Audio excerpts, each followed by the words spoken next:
Al comenzar el anterior vídeo, decíamos que Bielorrusia era una debutante en esto de la actualidad internacional, ya que generalmente se le ha prestado poquísima atención mediática.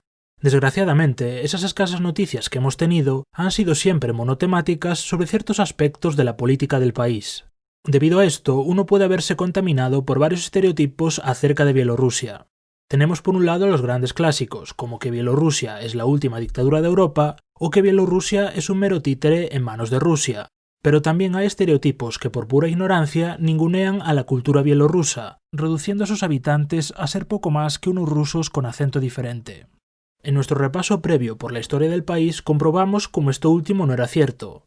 A continuación intentaremos dar unas claves para entender cómo funciona la política bielorrusa y veremos si existe de verdad un títere y un titiritero. Volviendo de nuevo sobre nuestros pasos, veamos con un poco más de detalle el proceso de disolución de la Unión Soviética, ahora desde la perspectiva de Bielorrusia. Nos encontramos entonces en el año 1989. La Unión Soviética está en sus horas finales, azotada por una crisis económica, política y de liderazgo. Por todo el país comienzan a formarse movimientos políticos contrarios al Partido Comunista Central. En Bielorrusia nace el Frente Popular Bielorruso, un movimiento que, aunque inicialmente se enfocaba a temas culturales, pronto se convirtió en punta de lanza de la oposición en Bielorrusia. Uno de sus fundadores, el historiador Sianon Pasniak, es conocido por ser el que sacó a la luz el triste secreto que albergaba el bosque de Kurapati, situado a las afueras de Minsk. Allí encontraron, apilados en fosas comunes, los restos de miles de personas víctimas de la represión stalinista. Hasta hoy no se ha podido concretar la cifra exacta de víctimas de Kurapati, y según la fuente consultada puede oscilar entre 30.000 y 250.000 personas. Todas estas muertes habían quedado silenciadas hasta que el poder soviético comienza a resquebrajarse. La difusión de esta información en medio de un clima de inestabilidad seguramente contribuyó a caldear los ánimos, pero aunque la oposición intenta aprovechar esta circunstancia, en Bielorrusia el terreno no les será tan favorable, y no consiguen provocar una reacción popular masiva contra el sistema. En las elecciones al Soviet Supremo de 1990 únicamente consiguen un 10% de los asientos, por lo que a priori la política bielorrusa continuaba prácticamente igual. A pesar de estos pobres resultados, conseguirán presentar con éxito una iniciativa que llevará al Soviet Supremo a declarar la soberanía de Bielorrusia, siendo este el primer paso en el camino a la independencia. Declarar la soberanía suponía romper con la jerarquía legal de la Unión Soviética, otorgando la supremacía a las leyes y actos jurídicos de la República frente a los de la Unión. A través de esta declaración, cada república se consideraba a sí mismo autónoma para dirigir su economía. Ahora bien, tampoco podemos pasar por alto que en el caso concreto de Bielorrusia esta declaración es en cierto modo tardía, por lo que podríamos concluir que demasiado entusiasmo independentista no había. Al año siguiente se comienza a trabajar en un nuevo proyecto de unión, pero las negociaciones se hacen muy difíciles al tocar el tema del reparto de poder entre el gobierno central y las repúblicas. Al mismo tiempo, repúblicas como Rusia tenían dentro a otras repúblicas autónomas, y éstas se unen a la fiesta pidiendo también que igualen su estatus político al del resto. En 1991 se celebra también en varias repúblicas un referéndum que preguntaba a los ciudadanos sobre si se debía preservar la Unión, pero reformándola como una asociación de iguales. La respuesta ciudadana es claramente favorable a continuar unidos, y concretamente en el caso bielorruso el resultado es de un contundente 83% a favor. La verdadera ruptura política solo tendrá lugar tras el fallido golpe de Estado de agosto de 1991. Días más tarde, el Soviet bielorruso declara la independencia. Sus miembros suspenden su participación en el Partido Comunista y se apartan varios cargos políticos que habían mostrado cierta simpatía hacia los golpistas. Los acontecimientos se suceden de forma muy rápida. Se le cambia el nombre al país al de República de Bielorrusia. Se oficializa una nueva bandera nacional, con 3 franjas horizontales, blanca, roja y blanca, y un nuevo escudo de armas, inspirado en el escudo de armas del histórico Gran Ducado de Lituania. A finales de ese año, los líderes de Rusia, Ucrania y Bielorrusia firman un documento que disuelve de forma oficial a la Unión Soviética, y en su lugar se crea la Comunidad de Estados Independientes, que como habíamos dicho en el vídeo anterior, nacía con el propósito de ordenar el caos postsoviético y fomentar la cooperación entre los nuevos estados. Pero espera un momento, hemos dicho que Bielorrusia se independiza, que cambia sus símbolos nacionales, que rompe con el Partido Comunista de la Unión Soviética, pero no hemos dicho ni una palabra sobre quién maneja el poder. La mayor parte de las veces nuestra lógica nos lleva a pensar que si cae un sistema también debería caer su clase política, pero a no ser que se produzca una revolución, en la mayoría de ocasiones quien hace la transición suele ser justamente la clase política del anterior sistema. Así desaparece la Unión Soviética, pero los políticos de Bielorrusia mantienen sus puestos. Durante sus 3 primeros años de independencia, el país vive por lo tanto una especie de prórroga histórica. Es cierto que hay algún cambio legal, pero al estar el país controlado por políticos conservadores, todo seguía más o menos como antes. Estos políticos dotarán también a Bielorrusia de una constitución, la cual se promulgará en 1994. En el nuevo sistema político que diseñan, se crea la figura del presidente como jefe del poder ejecutivo, y el poder legislativo queda en manos de un sistema parlamentario bicameral. Sobra decir que, dadas las ambiciones democráticas del texto, se garantiza la separación de poderes.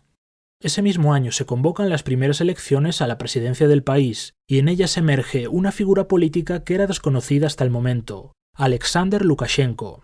Este político alcanza el poder con un programa electoral nada partidista y hasta podemos decir que ambiguo en muchas materias. En el plano económico es un firme opositor de la privatización de la economía y paraliza cualquier intento de hacer una privatización salvaje como la que tuvo lugar en la vecina Rusia. En el plano político, el gobierno de Lukashenko se emplea a fondo en impedir que se formen grandes partidos políticos que puedan amenazar su liderazgo, teniendo siempre en mente el objetivo de mantener a la sociedad despolitizada. Recordemos que, aunque hubiese elecciones, la mayoría del pueblo bielorruso no mostraba todavía afiliación política por ningún partido, y a Lukashenko le interesaba que esto continuase así. Por último, en el plano exterior, Lukashenko no hace más que confirmar la permanencia de Bielorrusia como país aliado de Rusia, alianza que se irá desarrollando a través de sucesivos tratados entre ambos países. En la trayectoria política de Lukashenko hay 3 momentos clave, que coinciden a su vez con 3 referéndums organizados en el país, en los años 1995, 1996 y 2004.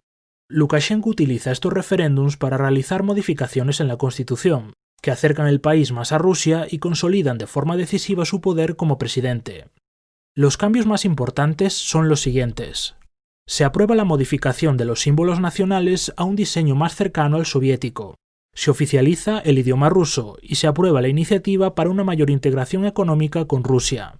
Se le concede a la presidencia la capacidad para disolver el Parlamento. Se expanden los poderes de la presidencia y la duración de los mandatos. Y por último, se elimina el límite de mandatos consecutivos que podía encadenar un mismo presidente. Gracias a estas reformas, el poder de Lukashenko como presidente es casi incontestable y puede gobernar de espaldas al Parlamento. Esta fórmula, combinada con una estabilidad económica, han permitido que Lukashenko gobernase el país durante los últimos 26 años sin mayores sobresaltos. Bielorrusia ha sido, por así decirlo, una balsa de aceite comparada con muchos de sus vecinos.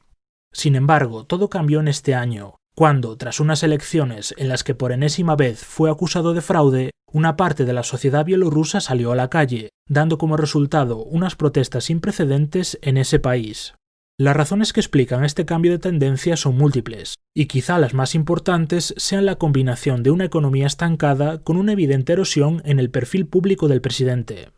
Lukashenko, como figura pública, acusa obviamente el desgaste de 26 años al frente del país. Los votantes más jóvenes ni siquiera han conocido a otro presidente, a lo que hay que sumar la obviedad de que se hace difícil creer que un político pueda gozar de cuotas de aprobación superiores al 80%. A estos factores se les une el desproporcionado uso de la fuerza que se hace contra unos manifestantes pacíficos, lo que al final es otro clavo más en el ataúd político del sistema actual. Dicho todo esto, y a la vista del tratamiento mediático que se les está dando a estas protestas, es importante hacer una serie de puntualizaciones para no caer en el error al que tratan de inducirnos siempre, que no es otro que el de reducir estos conflictos a un enfrentamiento entre un pueblo oprimido y un régimen tiránico al servicio de Rusia, China, Irán o cualquier otro país al que los occidentales estemos enfrentados en un determinado momento. Esta narrativa perniciosa de los medios de comunicación impone una visión retorcida de las relaciones internacionales, perpetuando la cultura de que el pequeño debe estar sometido al grande. En el caso concreto de Bielorrusia, tradicionalmente se le ha reducido al estatus de peón ruso, y a Lukashenko al de una especie de virrey al servicio del Kremlin. No obstante, la figura del presidente es bastante más compleja. En mi opinión, Lukashenko es ante todo un político oportunista, que no se debe incondicionalmente a nadie y que por supuesto no se jugaría su futuro político por nadie. Como hemos dicho antes, su estrategia a nivel nacional se ha centrado en enterrar a los partidos políticos, al mismo tiempo que fortalece su propia persona, algo que inevitablemente nos recuerda a la época soviética. Al leer noticias sobre Bielorrusia, puede que pienses que la piedra angular del gobierno de Lukashenko ha sido el fraude electoral y la represión, y que gracias a ellas se ha mantenido durante 26 años en el poder. Siento decirte que el tema no es tan sencillo. El santo grial del gobierno de Lukashenko es una economía regulada, heredera del modelo soviético y en la que el Estado controla la mayor parte de la actividad productiva. Debido a esto, una parte importante de los bielorrusos son trabajadores estatales, y ahí es precisamente donde Lukashenko ha tenido tradicionalmente a su nicho de partidarios. Además de tener estabilidad económica, este trabajador estatal goza de una serie de beneficios sociales ligados a su puesto de trabajo, como por ejemplo una amplia cobertura sanitaria. Aparte de esto, necesidades básicas como la energía han estado siempre fuertemente subvencionadas, por lo que el coste de vida es bastante bajo. Esta fórmula ganadora protegió al país de la devastadora crisis económica postsoviética, mientras que la mayoría de sus vecinos padecían años de calamidades. Se acostumbra a poner mucho énfasis en la crisis de los años finales de la Unión Soviética. Pues bien, esa crisis palidece si la comparamos con la barbarie que fue la transición del sistema comunista al sistema capitalista. Esos años vieron como ciertos personajes infames saqueaban el patrimonio estatal soviético, despojando al Estado de sus activos y hundiendo a la mayor parte de la sociedad en la miseria. Nacían así los archiconocidos oligarcas, esos multimillonarios que hoy manejan los hilos en buena parte de lo que era la antigua Unión Soviética. En el caso de Bielorrusia no es que no existan multimillonarios. De hecho, la mitad de la economía está en manos privadas. La diferencia es que en Bielorrusia no se permitió el saqueo del capital estatal, y la iniciativa privada ha estado concentrada en sectores de la economía que el Estado había dejado vacantes. Tras escuchar todo esto, imagino que te preguntas cómo es posible que Bielorrusia haya entrado en una crisis, si en teoría tanto la política como la economía están bien atadas. La explicación a todo esto es que la crisis y la decadencia de la economía de Bielorrusia tienen su origen en que todo el sistema es un gigante con los pies de barro, pues depende de los combustibles fósiles que reciben de Rusia. Este es el talón de Aquiles de la Bielorrusia de Lukashenko. Recibir petróleo y gas a precios muy por debajo del valor del mercado ha permitido no solo reducir artificialmente el coste de vida del país, sino que también ha permitido que el Estado bielorruso se lucre refinando combustibles y revendiéndolos a precios más altos. Esta plusvalía ha servido para pagar las facturas del gobierno de Lukashenko. El problema aquí aparece cuando desde Rusia deciden que se acabó esto de comprar con descuento. Al irse elevando el precio de forma progresiva, Bielorrusia ha ido perdiendo cientos de millones de dólares, y el sistema corre el riesgo de quebrar si se sigue con esta tendencia alcista. Con la información que manejamos actualmente, puedo decir que para los próximos años está previsto que se elimine totalmente el descuento. Estamos, por lo tanto, ante el final de una era. Lukashenko se encuentra, pues, en una encrucijada: o transformar el sistema económico y perder la que ha sido su mejor baza para aferrarse al poder, o ceder a las ambiciones políticas de Rusia e hipotecar la soberanía del país. Hemos dicho hace un momento que ambos países firmaron una serie de tratados, los cuales pretendían en última instancia engendrar una unión política y económica. Todas estas buenas intenciones se han ido convirtiendo en papel mojado, en parte por la feroz batalla económica, pero también porque Lukashenko se ha mostrado cada vez más reacio a una eventual integración, a sabiendas de que la opinión pública bielorrusa prefiere mantenerse independiente. Es por esto que se puede concluir que tal vez Rusia no considera a Lukashenko como elemento imprescindible en su estrategia para Bielorrusia, y si llegado el caso tuviese garantías de que un cambio de régimen no supusiese alterar el estatus internacional, no veo a Rusia demasiado por la labor de sostener a Lukashenko a cualquier precio. Derribado entonces el mito del títere Lukashenko, rebobinemos un poco y volvamos un momento a las protestas del mes de agosto. Algunos medios, adoleciendo de nuevo una falta de visión crítica, han estado intentando compararlas con lo sucedido hace unos años en Ucrania. Sin embargo, ambos casos son bastante diferentes, y creo que se pueden marcar perfectamente esas diferencias a través de 3 puntos. En primer lugar, en Ucrania teníamos a un sector de la sociedad que era profundamente hostil hacia Rusia. En Bielorrusia sucede todo lo contrario, no existe ningún sentimiento antirruso. En segundo lugar, en Ucrania había una corriente política abiertamente pro-Unión Europea. En Bielorrusia esta es casi inexistente. Las fotos de las manifestaciones hablan por sí solas. no hay ni una sola bandera de la Unión Europea, y no se percibe un deseo expreso de integrarse en esa organización.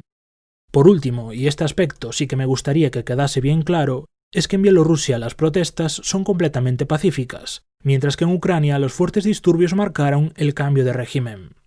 En estas diferencias que vemos entre ambos países y en sus relaciones con Rusia influye muchísimo la historia de cada uno, pero como es más fácil hacer un copia-pega entre ambos conflictos porque así ya tienes media noticia redactada, el libro de historia mejor lo dejamos para calzar una mesa. En resumidas cuentas, en este vídeo hemos visto cómo efectivamente el presidente de Bielorrusia ha sido capaz de expandir los poderes de la presidencia para hacer de esta una institución incontestable, y al mismo tiempo hemos visto cómo internacionalmente se encuentra atrapado en una problemática relación con Rusia. Probablemente no estaríamos hablando sobre este conflicto de no ser por la situación estratégica de Bielorrusia, así que una vez más, si te han parecido interesantes estos dos últimos vídeos, te invito a ver nuestro epílogo en el que desmenuzaremos por qué Bielorrusia es tan importante para Rusia y para la OTAN.